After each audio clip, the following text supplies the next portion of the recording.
வணக்கம். இது 8வது புக், வேர்ல்டு வார் ஹிஸ்ட்ரி. இது வார்ஸ் வேர்ல்டு ஹிஸ்ட்ரியில் இந்த புக்கை பற்றி நான் பேச போகிறேன். இந்த புக்கை நான் புத்தருக்காக டெடிகேட் பண்ணுறேன்.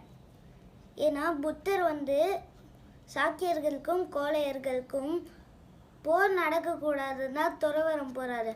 அப்போது மற்ற நாட்டில் இருந்த போர் பற்றி அவருக்காக டெடிகேட் பண்ணுறேன். மற்ற நாட்டில் நடந்த போர் பற்றி அவருக்கு டெடிகேட் பண்ணுறேன். இதில் world at war first chapter. இதில் மொத்தம் நிறைய சாப்டர்ஸ் இருக்குது. அது நான் சாப்டர் பை சாப்டராக சொல்கிறேன். இப்போ இதோட ஃபஸ்ட்டு சாப்டர் வேர்ல்ட் அட் வார். உலகம் வாரில் வரும்போது வார் வந்துச்சு. அப்போ அந்த வார்லலாம் என்னென்னலாம் சந்திக்கிறாங்க, என்னென்னலாம் பண்ணியிருக்காங்க, அந்த வார் எப்படிலாம் போயிருந்துச்சு பற்றி தான் இதில் சொல்கிறாங்க. உலகத்தில் வார் வரும்போது அந்த வார்ஸ் போயிட்டு தான் இருந்துச்சு. ஃபஸ்ட்டு கத்தி சண்டையாக இருந்துச்சு. அதுக்கப்புறமா தான் துப்பாக்கி கண்டுபிடிச்ச தான் துப்பாக்கி சண்டையாக மாறிச்சு. அப்புறம் பீரங்கி, அப்புறம் தான் பீரங்கிலாம் ஏவுகணைகள், ஏவுகணை, ஆட்டோமிக் பாம். அதுக்கப்புறம் இதில் எவால்வ் ஆகுது. அதாவது நம்ம எவால்வ் ஆகிறோம்ல, அதே மாதிரி இந்த போரும் கொஞ்சம் கொஞ்சமாக எவால்வ் ஆகுது. அந்த எவால்வில் என்னென்னலாம் மாற்றம்லாம் வந்திருக்கு, அது எப்படிலாம் இருக்குது தான் நம்ம பார்க்க போகிறோம். உலகத்தில் போர் நடக்கும்போது அந்த காலத்துலலாம் போர் நடந்தால் நேரடியாக செஞ்சுருப்பாங்க ஒரே ஒரு நாளில். அப்படி இல்லைன்னா கொஞ்சம் 2 நாள் ஆனால் கூட பரவாயில்ல. ஆனால் போரை நான் ஸ்டாப்பாக பண்ணிட்டு இருப்பாங்க. அதனால போர் அப்படி நினச்சிருப்பாங்க. ஆனால் இந்த காலத்தில் போர் கேம்பிங்கில் போட்டு சேஃப்டியாக போர் பண்ணுறாங்க. கேம்பிங்கில் போட்டு ரெஸ்ட் எடுத்துக்கிட்டு கரெக்டாக போர் பண்ணுறாங்க. இப்போது அந்த காலத்தில் யாருன்னா ஒரு நல்ல ட்ரெயின்டான ஒரு போர் வீரர் இறந்துட்டான்னா அப்போது அவங்களோட குடும்பத்துக்கு காசு இருக்காதுல, அதனால காசு அனுப்புறது வழக்கமாக வச்சுக்கிட்டாங்க. இதை தான் பென்ஷன் திட்டம்னு சொல்கிறாங்க. அப்போ அந்த காலத்தில் காசு நிறைய காசு கொடுத்துக்கிட்டே இருப்பாங்க, இல்லை கொஞ்சம் கொஞ்சமாக. இப்போது ஒரு 2 கணவன் மனைவி இருந்தாங்க. அப்போது ஒரு கணவன் ஒரு போர் வீரர் இறந்துட்டார்னா அவங்க மனைவிக்கு காசு போகும். அவங்களுக்கு ஒரு குழந்தை பிறந்தா அவங்க இருந்தால் கூட மனைவி அவங்க பையனுக்கு காசு போகும். இது மாதிரி இருந்துச்சு. அதுக்கப்புறமா தான் கொஞ்சம் கொஞ்சமாக அதுலேயே மாற்றம் ஏற்பட்டு இப்போது கணவன் மனைவியில் கணவன் இறந்துட்டார். ஏன்னா கவர்மெண்ட் வேலையிலேருந்து இறந்துட்டாருன்னா மனைவிக்கு அவங்க சாகிற வரைக்கும் அவங்களுக்கு மட்டும்தான் காசு கிடைக்கும். இது மாதிரி மாற்றிட்டாங்க. அப்போ கண்டுபிடிச்சது தான் இது வரைக்கும் வருது. அதுக்கப்புறமா இப்போ நிறைய பேர் இப்போ நம்மக்கிட்டேருந்து டேக்ஸ்ன்னு காசு வாங்கினாங்களே, அது எதுக்குன்னா அந்த காலத்தில் தான் ஃபஸ்ட்டு யூஸ் பண்ணியிருக்காங்க. ஏன்னா ஆர்மிஸ்லாம் நிறைய ஆர்மி வீரர்கள்லாம் தேவை, காசு வரணும். ஏன்னா அப்படி அது வச்சு தான் பொருட்கள்லாம் செய்யணும். அந்த போருக்கு போக வேண்டிய பொருட்கள், அதுக்கான தேவைகள்லாம் செய்யணும். போர்க்கருவிகள். அதுக்காக அங்கேருந்து கொஞ்சம் கொஞ்சம் காசை வசூல் பண்ண ஆரம்பித்தாங்க. இந்த காலத்தில் நிறைய வசூல் பண்ணி காசு அவங்களே வச்சுக்கிறாங்க. சில ரோடை ரிப்பேர் பண்ண கொடுத்தா கூட அதுக்குன்னு தனியாக ஒரு கவுன்சில்னு சொல்லுவாங்கள்ல, அவர் அதில் பாதி எடுத்துக்கிட்டதுனால ஏதோ சரியாக ரிப்பேர் பண்ண முடியாத மாதிரி ஆகுது. இது மாதிரி தான் போருக்கு இது மாதிரி காசு பென்ஷன்லாம் இது வழியாக தான் அறிமுகமாகுது. நெக்ஸ்ட்டு 30 years வார். இந்த வாரில் என்ன சொல்கிறாங்கன்னா 30 years வார், 30 ஆண்டுகள் போர். இது ஃபஸ்ட்டு கேத்தோலிக்ஸ்க்கும் ப்ரொட்டஸ்டன்ட் கிறிஸ்டியன்ஸ்க்கும் நடுவில் ஒரு சின்ன சண்டையாக உருவாகி கொஞ்சம் கொஞ்சமாக பெருசாச்சு. ஃபஸ்ட்டு அந்த சண்டை சின்ன சண்டையாக உருமாறிச்சு. ஃபஸ்ட்டு பொஹமியன், அதாவது ஒரு மேத்தியஸ்னு ஒரு எம்பரர்கிட்டேருந்து கேத்தோலிக்ஸ் ஒரு கேஸ்டில் ரூல் பண்ணுறாங்க அவரோட ராஜ்யத்தில். அவங்க ராஜ்யம் ப்ரொட்டஸ்டன்ட். ஆனால் அது ரூல் பண்ணுறதுனால பிடிக்காம ப்ரொட்டஸ்டன்ஸ் அந்த ரூல் பண்ணுறவங்கள தள்ளி விட்டாங்க. நிறைய பேர் வெளில தட்டிட்டாங்க. ஒருத்தர் ஜன்னல் வழியாக கூட தள்ளி விட்டாங்க. இது மாதிரி இருக்கிறதுனால அவங்க நடுவில் இது கொஞ்சம் சின்ன பிரச்சனையாக உருமாறிச்சு. அந்த சின்ன பிரச்சனை கொஞ்சம் கொஞ்சமாக பெருசாகிட்டு பெரிய பிரச்சனையாக அந்த 2 நாட்டுக்கு நடுவில் வர பிரச்சனையாக மாறிச்சு.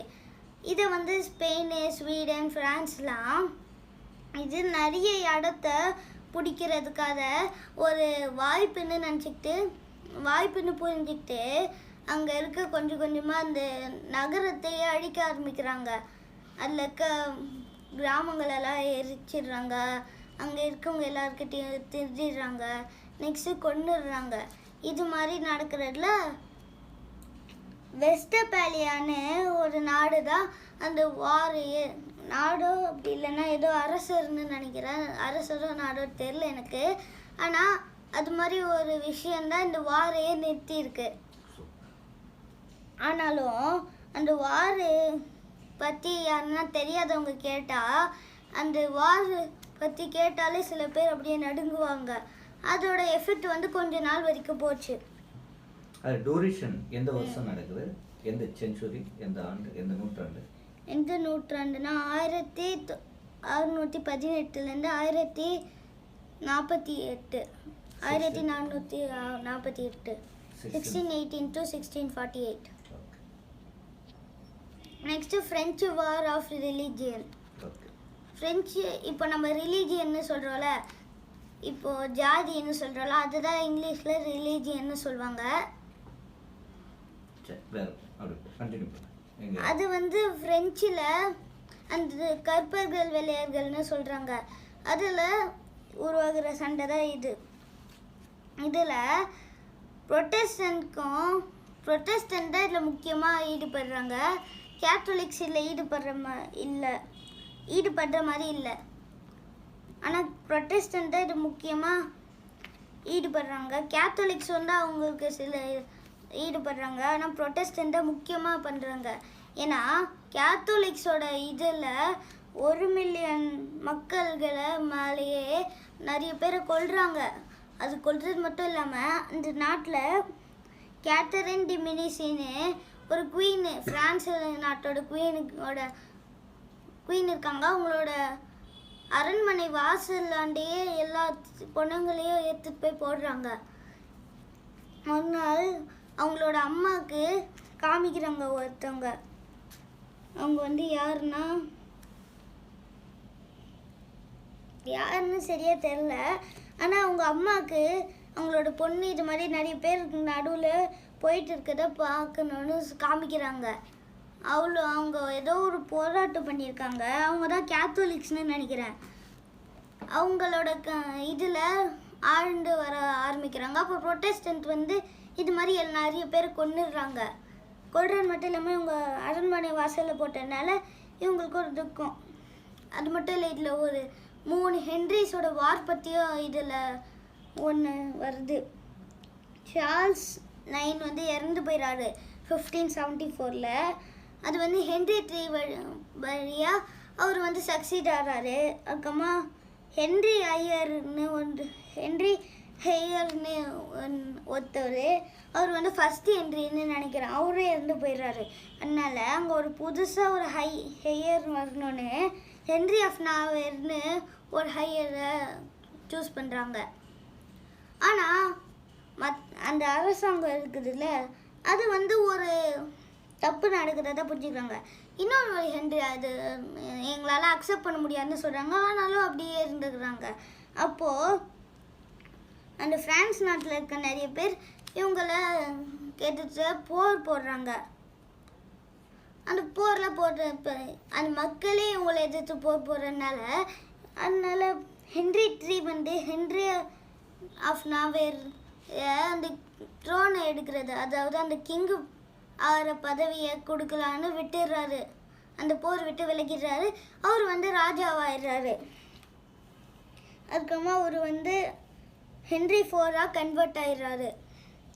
அதுக்கப்புறமா அந்த பெரிய போரை கொஞ்சம் கொஞ்சமாக அவங்களுக்கான ரைட்ஸை கேத்தலிக்ஸ் தான் இந்த போரை வழிமாட்டுறாங்கன்னு நினைக்கிறேன். கேத்தலிக்ஸும் நாட்ஸோ அவங்களுக்கு சரியான ரைட்ஸோ கொடுத்துட்றாரு.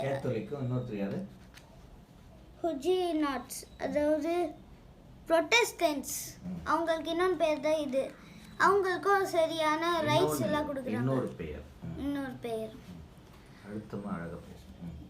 உங்களுக்கு 2 பேருக்கும் ரைட்டாக ஒரே அளவில் நிறைய அதாவது என்ன சொல்கிறது ரைட்ஸ் கொடுத்துடுறாரு. அதனால இந்த 3 என்ட்ரியோட வாரம் முடியுது. Next Napoleonic war. நெப்போலியன் போனர். இப்போ இந்த நெப்போலியன் வாரில் முக்கியமாக வரவர் வந்து நெப்போலியன் நாட்டை சேர்ந்த நெப்போலியன்னு ஒரு சோல்ஜர். அவர் வந்து அந்த ஃப்ரெஞ்சு சோல்ஜர் ஒரு ரெவல்யூஷனாக மாறி ஒரு ராஜாவாக மாறுறாரு. அந்த ராஜாவாக மாறி அடுத்த 10 வருஷத்தில் என்னென்ன நாடுலாம் அவர் கைப்பற்றாரு தான் இந்த இதில் சொல்கிறாங்க. 1904 லிஸ்ட் சொல்ல முடியுமா எந்தெந்த நாடு கைப்பற்றினார் அப்படின்னு? இந்த நாடுனா ஸ்பெயின், போர்த்துகல், இட்டாலி, அதுக்கப்புறமா கிரேட் ஸ்வேட்ஸ். அது வந்து இப்போ மாடர்ன் டேல ஜெர்மனி, போலாண்ட்னு சொல்கிறாங்க. அதுதான் அடுத்த 10 வருஷத்துல இந்த நாடெல்லாம் பண்ணுறாங்க. அதுக்கப்புறமா 1904 அவர் எம்பரர்னு பதவி ஏற்றுக்கிறாரு. அதுக்கப்புறமா அது மட்டும் இல்லை, அவர் இந்த மாதிரி நாடெல்லாம் கைப்பற்றும் போது இத்தாலியை கைப்பற்றுறாருல, அப்போது அந்த நாட்டில் ஒருத்தர் வந்து Francis II, holy Roman empire Francis IIன்னு சொல்லப்படுறாரு. அவருக்கு வந்து அவரும் அந்த ஒரு சின்ன ராஜாவாக இருக்கார். அந்த ஊரில் ஒரு சின்ன பகுதியை ஆண்டு வர்றாரு அந்த இத்தாலியில். அப்போ அந்த இத்தாலிக்கே ராஜாவாக இவர் பெயர் பெற்றார்ல, அதனால இவருக்கு பிடிக்காம ஒரு ரஷ்யா கூட சேர்ந்து மொத்தம் 90,000 சோல்ஜர்ஸை அனுப்புகிறாரு. 68,000 ஃப்ரெஞ்சு சோல்ஜர்ஸ் எடுத்து. ஆனால் டிசம்பர் 2 1805 அனுப்புகிறாங்க. ஆனால் 2 நாளில் அந்த போரில் ஃப்ரெஞ்சு ட்ரூப் ஜெயிச்சிது. எவ்வளோ பவராக இருந்தாலும் அந்த ஃப்ரெஞ்சு ட்ரூப் ஜெயிச்சிது. அதனால இவர் டிஃபீட் ஆனதுனால நெப்போலியன் வந்து அவரை பார்த்து ஒரு அக்ரிமெண்ட்டில் சைன் பண்ணிடுறாங்க ரஷ்யா கூட. அதனால இவருக்கும் பணமாக லாஸ் ஆயிடுச்சு ஃப்ரான்சிஸ் IIக்கு. அதுக்கப்புறமா இதில் முக்கியமானது பேட்டில் ஆஃப் ட்ராஃபல்கர். இதில் நெல்சன் ஒருத்தவர், அவரும் ஒரு காலத்தில் நெப்போலியன் நாட்டை ஆண்டவர். இல்லை, அவர் ஒரு பிரசிடென்ட்டாக இருக்கார். ஆமாம், நெப்போலியனுக்கு இவரும் அந்த நாடில் இல்லை நெப்போலியன் இருக்கார்ல, அவருக்கு அடியில் ஒரு பிரசிடெண்ட் மாதிரி, அதாவது ஒரு போர் தளபதி மாதிரி இருக்கார். அவர் வந்து நிறைய போரில் ஜெயிக்கவும் ஹெல்ப் பண்ணியிருக்காரு. அப்போ ட்ரஃபல்கர் போரில் இவர் மட்டும் தனியாக, நெல்சன் வந்து அப்போ ஆஸ்டெர்லிட்ஸ் போர், அதாவது 19,000 ஃப்ரெஞ்சு டு 19,000 ரஷ்ய சோல்ஜர்ஸ் எதிர்த்து போட்டி போடும்போது இவர் வந்து ட்ராஃபல்கரில் ஒரு ஷிப்பில் போட்டி போட்டு போயிருக்காரு. ஆனால் இவரோட ஸ்னைப்பர் புல்லட் பற்றி இறந்துடுறாரு. ஆனால் அந்த காலகட்டத்தில் 100 வருஷத்தில் அவரும் ஒரு சிறந்த நேவல் பவர் வச்சுருக்காருன்னு அதில் சொல்கிறாங்க. Next war of unification. இது என்னன்னா, இப்போது ஒரு நாடு முழுசாகவே ஆண்டுறதா இருந்துச்சுல, அப்போது அங்கே சின்ன சின்ன எம்பையராக சின்ன எம்பையர்ஸ் அந்த சின்ன இடத்த கான்க்யூர் பண்ணுறாங்களே, அது டிவைட் பண்ணும், கண்ணக்கூடாது, யுனைட்டாகவே இருக்கணும்னு யுனைட் பண்ணுறாங்க. அப்படி தான் ஒரு டெரிட்டரி வந்து இட்டாலி, பிரான்ஸ், ஸ்பெயின்லாம் மாறிச்சு. இதில் அதை பற்றி தான் சொல்கிறாங்க. Next conquest of the new world. இதில் என்ன சொல்கிறாங்கன்னா, இந்த போர்லாம் நடந்த பிறகும் சில நாடில் வந்து சொல்கிறாங்க, அதாவது நம்ம ஒன்றா இருந்தால் தான் நம்மளால் நிறைய சாதிக்க முடியும், நம்ம ஒன்றா இருந்தால் நம்மளால் நிறைய பேருக்கு உயிர் பலி கம்மியாகிறோம், நம்ம ஒன்றா தான் இருக்கணும்னு பண்ணி ஒரு யுனைடெட் நேஷனாக ஆகணும்னு நினைக்கிறாங்க. அது வந்து ஒரு புது உலகத்துக்கு ஆரம்பமாக இருக்கணும்னு நினச்சி அதுதான் கான்குவெஸ்ட் ஆஃப் த நியூ வேர்ல்டுன்னு சொல்கிறாங்க. அடுத்தது அமெரிக்கன் சிவில் வார். இதை பற்றி நிறைய பேருக்கு தெரியும். ஏன்னா ஆப்ரஹாம் லிங்கன் ஆட்சி பண்ணும்போது தான் இந்த அமெரிக்கன் சிவில் வார் வந்துச்சு. இதில் என்னென்னா, இப்போ நம்ம நாட்டில் ரிலீஜியன்னு சொல்கிறால, ஜாதின்னு, அந்த நாட்டில் கற்பர்கள் Religion means மதம். மதம். Caste means ஜாதி. இப்போ ஜாதி மதம்னு சொல்கிறாங்களா நம்ம நாட்டில். அதே மாதிரி இந்த நாட்டிலலாம் அமெரிக்கா, அதுக்கப்புறமா ஆப்பிரிக்கா நாட்டிலலாம் என்னன்னா வெள்ளையர்கள் கற்பர்கள். வெள்ளையர்கள் வந்து ஒதுக்கப்படுவாங்க, கற்பர்கள் வந்து ஒதுக்கப்படுவாங்க. வெள்ளையர்களுக்கு அவங்க வேலை செய்கிறவங்களா தான் இருக்கணும். வெள்ளையர்கள் நல்ல பதவியில் போகணும், கற்பர்கள் சின்ன சின்ன பதவியாக தான் போகணும். அது மாதிரி தான் போட்டாங்க. அப்போது ஆப்ரஹாம் லிங்கன் வந்து ஆப்ரஹாம் லிங்கன் வந்து கற்பர்கள் இனத்தில் சேர்ந்ததுனால அவரை ராஜாவை ஏற்றுக்க முடியல. அதை எதிர்த்து வெள்ளையர்கள் போராடுறாங்க. அப்போது அந்த ரெண்டுத்துக்கும் நடுவில் வந்த சண்டை தான் சிவில் வார். அது அந்த அந்த அமெரிக்காவில் நிறைய இடத்துல போட்டி போடுறாங்க. நார்த் அமெரிக்கா, சவுத் அமெரிக்கா, வெஸ்ட்டில் எப்படி சண்டை போடுறாங்க, ஈஸ்டில் புல்ரன்ஸ்னு ஒன்று இருக்குது. அதுவும் ஒரு அமெரிக்கா சண்டை மாதிரி. ஃபஸ்ட்டு புல்ரன்னு சொல்லுவாங்க, செகண்ட் புல்ரன்ஸ் இருக்குது. இதில் அமெரிக்காவில் வெள்ளையர்கள் கற்பர்கள், இதுலேயே 2 அமெரிக்கா கொடி வச்சுக்கிட்டு வெள்ளையர்கள் கற்பர்கள் போட்டி போடுறாங்க, ஆர்மி மாதிரி ஒன்றா சேர்ந்து. சூப்பர். அப்போ அமெரிக்காவுடைய அவர் எத்தனையாவது ஜனாதிபதி? பிரசிடென்ட் எத்தனாவது? 16th. Very nice, look super. Okay, next வந்து war of Spanish succession. War of Spanish succession. சக்சஷன்னா அடக்க பண்ணுறதுன்னு அர்த்தம். ஸ்பானிஷ் நாடை அடக்க பண்ணுறோன்னு நினச்சி போர் நடத்துகிறாங்க மற்ற நாடுங்களெல்லாம். அதுலேருந்து ஸ்பானிஷ் நாடு எப்படி போர் போட்டு ஜெயிக்கிறாங்களா இல்லை தோக்குறாங்களான்னு சொல்கிறது தான். சார்ல்ஸ் II வந்து ஸ்பெயினோட ராஜா இறந்துடுறாரு. அப்போது கிங் ஆஃப் ஃப்ரான்ஸ் வந்து லூயிஸ் 14. அவர் வந்து தான் அக்ரீட் ஆயிடுச்சு. அவர் தான் அந்த போர்களெல்லாம் சந்தித்து நிறைய வெற்றிகளே வாங்கி தர்றாங்க, ரூலும் பண்ணுறாங்க ஆஸ்திரியா மாதிரி நாடுகளெல்லாம். Next war of Austrian succession. இதில் வந்து ஆஸ்திரியா நாடு பற்றி சொல்கிறாங்க. ஸ்பானிஷும் ஆஸ்திரியனும் இவங்க 2 பேரும் மோத என்ன ஆகுது, ஆஸ்திரிய நாடு தோக்குதா, ஆஸ்திரியா நாடு தோக்குதா, இல்லை ஸ்பானிஷ் நாடு தோக்குதா? அப்போ இதில் ஆஸ்திரிய நாடு தோத்துச்சு. அதனால ஸ்பானிஷில் இது ஒரு பகுதி ஆகுது. அப்போது அங்கே இருக்கவங்கள என்ன பண்ணாங்க, எப்படி அவங்க ஆஸ்திரிய நாடு எப்படி எடுத்துகிட்டு வர்றதுன்னு என்னென்ன நினச்சாங்கன்னா இதில் போடுறாங்க. அடுத்தது கிரேட் நார்த்தன் வார். நார்த்து சைடில் வர ஒரு கிரேட்டான வார். ரஷ்யா இருக்குதுல்ல, அந்த பக்கத்தில் இருக்க ஒரு கிரேட் வார்னு சொல்கிறாங்க. இது வந்து இதில் தான் ரஷ்ய நாடுகள்லாம் ஒன்றா சேர்ந்து நெப்போலியனை தோக்கடிச்சாங்க.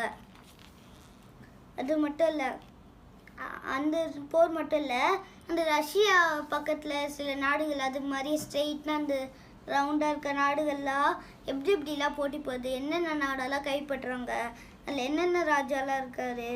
எனக்கு கேட்டிங்கன்னா பீட்டர் த கிரேட் ராஜா இருக்காருன்னு சொல்கிறாங்க. அப்புறமா சார்ல்ஸ் 12 இருக்கார், அது மாதிரிலாம் இருக்காங்க. அதுக்கப்புறமா ரூசோ டர்க்கிஷ் வார். டர்க்கிஷ் நாளில் சேர்ந்த ஒரு ரூசோன்னு ஒரு வார் தான் இது. 16th செஞ்சுரியிலேருந்து 19th செஞ்சுரி வரைக்கும் போயிருக்கு. அப்போ ரொம்ப வருஷம் வார 30 years வாரோட ரொம்ப அதிகமாக இருக்குது. அது வந்து க்ரைம் பற்றி உருவாக்குன ஒரு வார். அதுதான் 1676லேருந்து 1801 வரைக்கும் ஃபஸ்ட்டு வார் தூக்காச்சு. நெக்ஸ்ட்டு ஓவர் ஆனது 1877 to 78. அதுலேயே கிரிமினியன் வார்னு இருக்குது. அது வந்து 1853லேருந்து 1856 வரைக்கும் போயிருக்கு. அதாவது இது 18th செஞ்சுரி வரைக்கும், அதாவது 19th செஞ்சுரி வரைக்கும் போயிருக்கு. அந்த அளவுக்கு இது பெரிய வாராக இருக்குது. நடுவில் சின்ன சின்ன வார்ஸ்லாம் வந்திருக்கு கொஞ்சம் வருஷம்லாம் விட்டு. Next subcontinent divided. அது என்ன சொல்கிறாங்கன்னா ஏஷியா, ஆஃப்ரிக்கா, யூரோப் இது மாதிரி அமெரிக்கான்னு பிரிஞ்சிச்சுல. அப்போது அதோட கான்டினென்ட்டாக பிரிஞ்சிச்சுல. அதோட சப்கான்டினென்ட்டை பற்றி தான் இதில் சொல்கிறாங்க. இந்த சப்கான்டினென்ட்லலாம் என்னெல்லாம் இருந்துச்சு, பெங்கால் ராஜாவோட நாவப் கூட இதில் இருக்கார், மைசூரோட சுல்தான்னு இருக்கார், ட்ராவன்கோர்னு ஒரு ஊரில் இருந்து கூட சொல்கிறாங்க, த கிங்டம் ஆஃப் ட்ராவன்கோர்னு அவரோட ராஜாங்கம் தான். திப்பு சுல்தான் மிக முக்கியமான இந்திய வரலாற்றில் திப்பு சுல்தான். ஹைதர் அலியோட பையன் தான் இவரு. சூப்பரா. இது மாதிரி ராஜாங்கெல்லாம் என்னென்ன பண்ணாங்க, இந்த சப்கான்டினென்ட்டாக எதெல்லாம் உருவாக்குனாங்க தான். War in pre modern China. இதில் என்ன சொல்கிறாங்கன்னா, சைனா வாஸில் இருக்குது இல்லை, இப்போ மாடர்னோட கொஞ்சம் மாடர்னஸாக இருந்துச்சு. 1855லேருந்து 1810 வரைக்கும் ப்ரீ மாடர்ன், அதாவது மாடர்னுக்கு கொஞ்சம் முன்னாடி அந்த மாதிரி ஒரு வாரம் சைனா போர் ஆரம்பிக்குது. First opium war, second opium war, Sino Japanese war, Sino Indian war, annexation of Tibet. Opium வாரில் 2 வார் பண்ணியிருக்காங்க. ஒன்று லேண்டில், இன்னொன்று தண்ணியில் கூட போய் பண்ணியிருக்காங்க. நெக்ஸ்ட்டு ஜாப்பனீஸ் வார் பண்ணியிருக்காங்க. இந்தியன் கூட கொஞ்சம் வார் பண்ணியிருக்காங்க டிபெட்டில் கூட. இப்போ இது வந்து British conquest of the world war. இதில் என்ன சொல்கிறாங்கன்னா, பிரிட்டிஷ் நாட்டோட கைப்பற்றணும் தான், நாங்கள் இதுக்கு ஒத்துக்க மாட்டோம், நாங்கள் நாடுகளெல்லாம் கைப்பற்றதான் செய்வோம், கைப்பற்றுறதா செய்வோம். நாங்கள் பழைய உலகத்தில் தான் இப்போ, நாங்கள் புது உலகத்துக்கு வரமாட்டோன்னு சொல்கிறாங்க இந்த பிரிட்டானியன்.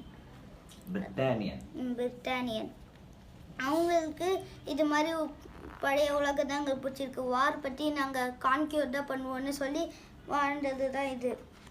அதில் அவங்க நிறைய வார் செஞ்சுருக்காங்க. என்னென்ன வார்லாம் பண்ணியிருக்காங்க. எப்போ வந்து தொடங்குது ஃபர்ஸ்ட் வேர்ல்டு வாரா?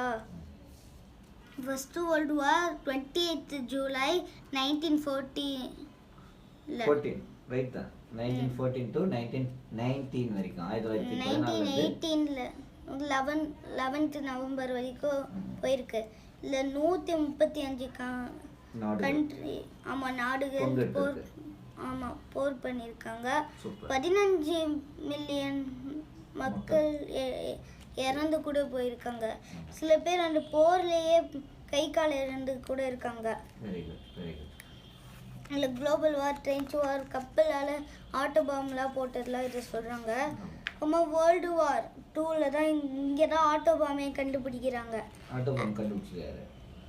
ஆல்பர்ட் ஐன்ஸ்டைன் தான் கண்டுபிடிச்சாரு. ஆனால் அந்த ஃபார்முலாவை எடுத்துக்கிட்டு நோபல், அவர் பேர் வந்து சரியா தெரியல, ஆனால் நோபல் பரிசு உருவாக்குனார் அவர். ஆல்பர்ட் நோபல் தான், அவர் பேர்ல தான் வந்து நோபல் பரிசு கொடுக்குறாங்க. ஆல்பர்ட் நோபல் தான் அந்த ஃபார்முலாவை எடுத்துக்கிட்டு அந்த நியூக்ளியர் பாம் எடுத்துக்கிட்டு அதை போடுறாங்க ஜாப்பனீஸில். அது ஒரு பெருசாக செகண்ட் வேர்ல்டு வார் வந்து யாருக்கு நடந்தது? செகண்ட் வேர்ல்டு வார் வந்து ஹிட்லருக்கும் முசோலினுக்கும் ஒரு ரைஸாக மாறிச்சு. அவங்க கொஞ்சம் கொஞ்சமாக அப்போ தான் மேலே வர்றாங்க. ரைஸ்னால் உதயமாகறாங்க. அப்போ தான்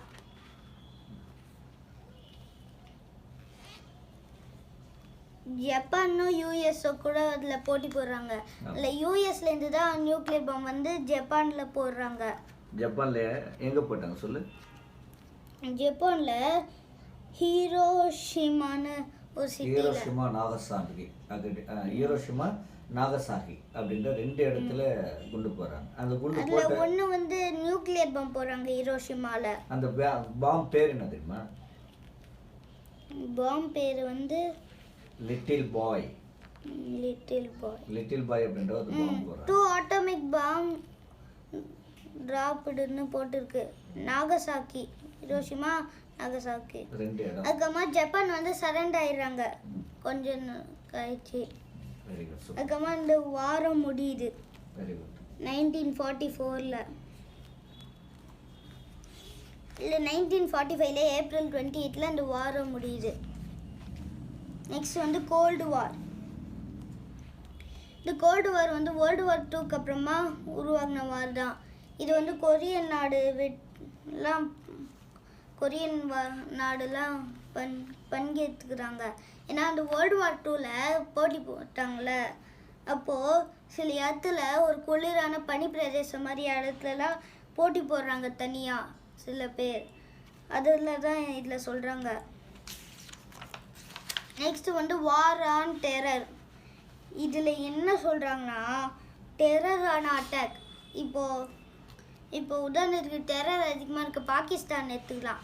அங்கே நிறைய திருடங்கள்லாம் இருக்காங்க. அவங்க என்ன பண்ணுவாங்க தெரியுமா, பாகிஸ்தானை விட்டுட்டு நம்ம நாட்டில் வந்து பயங்கரமாக டெரரிசம் பண்ணுவாங்க. அதாவது பாம் பிளாஸ்ட் பண்ணுறது மாதிரி, இது மாதிரி பண்ணுறாங்க. முக்கியமாக இது மும்பையில் தான் நிறைய நடக்கும். இது மாதிரி ஒரு நடக்கிற இடத்துல அவங்கெல்லாம் என்னென்ன பண்ணுவாங்க, அவங்க எப்படிலாம் பண்ணுவாங்க, ஒருவேளை அவங்க யாருன்னா வேணும்னா அவங்க என்னென்ன பண்ணுவாங்க, அவங்களுக்கு பாதுகாப்பாக இருக்கவங்களுக்கு என்ன பண்ணுவாங்க. இல்லை அதுக்கு ஒரு ஃபோட்டோ கூட இருக்குது. பாகிஸ்தான் ஜேர்னலிஸ்ட் ஹமீத் மீர் வந்து ஒரு பெரிய ஒரு ரவுடி மாதிரி ஒருத்தர், அவர் போய் மீட் பண்ணுறாரு. 9 out of 11 அட்டாக்ஸ் முடிஞ்சோடனே ஒரு 2 மாதம் கழிச்சு மீட் பண்ணுறாரு. அப்போ அவர் நல்லவர் ஆயிடுறாரு. ஆனால் அவரோட ஃபோட்டோ இது மாதிரி இருக்குது.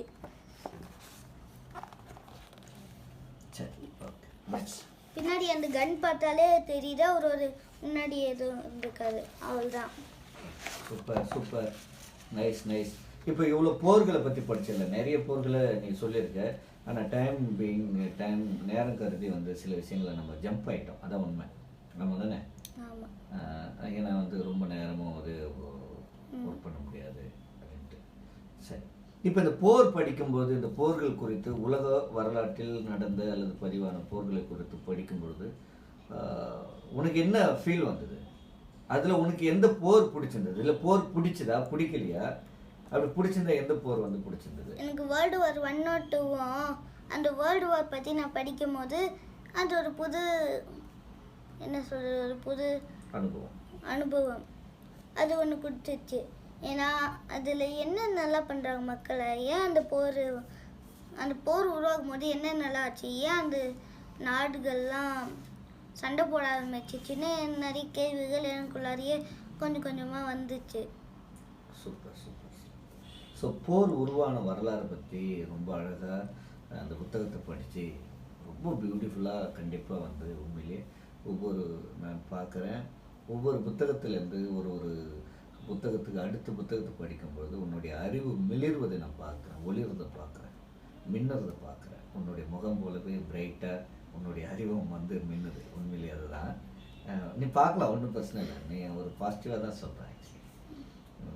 உண்மையிலேயே ரொம்ப நெப்போலியனை பற்றி ரொம்ப பேசுனது ரொம்ப பியூட்டிஃபுல்லாக இருந்தது. ஆனால் விட்டுருந்தால் நெப்போலியனை மட்டுமே நீ பேசியிருப்பேன். ஆனால் நம்ம வந்து எஸ்கேப் ஆகிட்டோம். அதே போல் 30th வார் ஃப்ரெஞ்சு புரட்சி, உலக வரலாற்றில் பிரெஞ்சு புரட்சி அப்படின்றது ஒரு முக்கியமான ஒரு புரட்சி. அந்த புரட்சியை பற்றி ரொம்ப அந்த எப்படி உருவாச்சு அந்த புரட்சி, பிரெஞ்சு புரட்சி அப்படின்றத ரொம்ப அழகாக சொன்னேன். அதே போல் முதல் உலகப் போரும் 2ஆம் உலகப் போரும் உனக்கு ஒரு பெரிய பாதிப்பு ஏற்படுத்திச்சு அப்படின்னு நான் சொல்லியிருக்கேன். இங்கேருந்து தான் அவர் உருவாகிறார். யார்? பீத்தோவன் அப்படின்ற ஒரு இசை மாமேதை. அவர் இந்த உலகப்போரில் விழுந்து கிடக்கிற மனித குவியல்கள், சடலங்கள், செத்து போன அந்த சடலத்தை பார்த்த அந்த மனிதர் வாய் பேச முடியாமல் காது கேட்காத இருந்த அந்த மனிதர், அவர் அடித்த அந்த அடி தான், அந்த இசை தான், அவர் வார்த்தெடுத்த அந்த இசை தான் இன்றைக்கி ஒரு பெரிய சிம்ஃபோனி அப்படின்னு சொல்லக்கூடிய ஒரு இசையாக இருக்குது. அந்த சிம்ஃபோனி இசையை கேட்கும் பொழுது உண்மையிலேயே யாருக்கு இசை பற்றியான அறிவு இருக்குதோ இல்லையோ, ஆனாலும் கூட அதை பற்றியான அறிவு தேடலை இல்லாதவங்க கூட அந்த இசையை கேட்ட உடனே அது அழ வைக்கும். அவ்வளோ பெரிய வலியை கொடுக்கும். ஒரு இசையில் எவ்வளோ அந்த வலியை கொடுக்க முடியுமோ அந்த அளவுக்கு கொடுத்தவர். ஆகவே அதே பாதிப்பு ஏறக்குறைய உங்ககிட்ட இருந்தது நான் பார்க்குறேன். முகமும் மாறி இருக்கிறத நான் உணர்ந்தேன். பரவாயில்ல, பியூட்டிஃபுல்லாக இருக்குது அந்த கதை. அதே சமயத்தில் நீ டெடிகேட் பண்ணதும் ரொம்ப நல்ல ஒரு விஷயம்.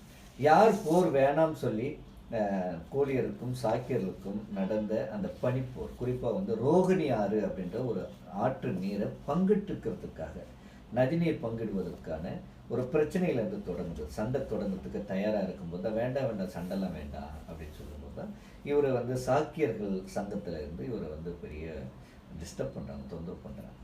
அப்போ வந்து அவர் என்ன பண்ணுறாரு, நான் வேணா போயிடுறேன், சங்கத்தை விட்டு போயிடுறேன், சங்க விதிகளுக்கு நான் கட்டுப்படலைன்னா நீங்கள் என்ன ஒன்றாலும் பண்ணுங்க அப்படின்ட்டாரு. அப்போ உடனே என்ன அவரு அவங்க நாடு சங்கத்துல கடத்தல் இருக்கவங்க முயற்சி தான் சொல்றாங்க, நாங்க உங்களுக்கு 2 சாய்ஸ் கொடுக்குறோம். நீ ஒன்று உன்னோட குடும்பம், உன்னோட பதவி, நீ இப்போ இங்கே இருக்க பதவி, உன்னோட குடும்பத்தோட சொத்து எல்லாத்தையும் எடுத்துருவோம். அப்படி இல்லைன்னா நீ துறவரம் போகும். இது ரெண்டுத்துல நீ என்ன choose துறவரம் பண்ற? அவங்க சொல்லலை, அவரா முடிவெடுக்கிறார். அவரா முடிவு எடுக்கிறாரு, சரியா? துறவரம் போறேன். பரிஷ்காரம் அப்படின்னு சொல்லுவாங்க தமிழ்ல, இன்னும் வடமொழி சொல்லோடு சேர்த்து. பரிஷ்காரம்னா அவங்க குடும்பத்தை நிர்மூலமாக்கிடுவோம் அப்படின்னு சொல்றாங்க. அப்போ வந்து அவங்க அப்பா வந்து அன்னைக்கு ராஜவா இருக்காரு, அன்னைக்கு சிற்றரசனா இருக்கிறாரு. ஆனா அப்படிப்பட்ட அந்த சூழல்ல ஒரு சிற்றரசனாக இருக்கும்போது அவங்க குடும்பத்தை எப்படி வந்து சிதைக்க முடியும், அவங்க கிட்ட இருக்கக்கூடிய நிலத்தைய பணத்தை எப்படி வந்து வாங்க முடியும்? அதனால அவர் என்ன பண்றாரு, உங்க அப்பாவுடைய ராஜ்யத்துல இருக்கும்போது உங்க அப்பா கிட்ட ஒரு பெரிய பவர் இருக்கு, அதனால நீ என்ன வேணாலும் பண்ணலாம் அப்படின்னு சொன்னபோது இல்லைன்ட்டு ஒரு உடன்பாடு ஏற்பட்டு அவங்க என்ன பண்றாங்க, ஒரு பேச்சுவார்த்தைக்கு தயாரான பிறகு தான் அவர் வந்து துறவரம் போகிறதுக்கு தயாராகிடுறாரு. என் குடும்பத்தை எதுவும் பண்ணிடாதீங்க, பாவம் நான் செஞ்ச தவறுக்கு, நான் செஞ்ச பிழைக்கு வந்து என் குடும்பத்தை வந்து பழி வாங்கிடாதீங்க அப்படின்னு சொல்லி தான் அவர் வந்து துறவரத்துக்கு போகிறார். ரொம்ப அழகாக வந்து யார் போர் வேணான்னு சொல்லி துறவரத்துக்கு போனாரோ அவருக்காக இந்த உலகத்தில் நடந்த உலகப் போர்களினுடைய வரலாறை டெடிகேட் பண்ணதுக்காக உண்மையிலேயே நீயா ரசித்து எடுத்த முடிவை நான் ரொம்ப ரசிக்கிறேன், பாராட்டுறேன், வாழ்த்துறேன். மகிழ்ச்சி. ரியலி ரொம்பவே நான் சந்தோஷப்படுறேன். ஓகே, பாய்.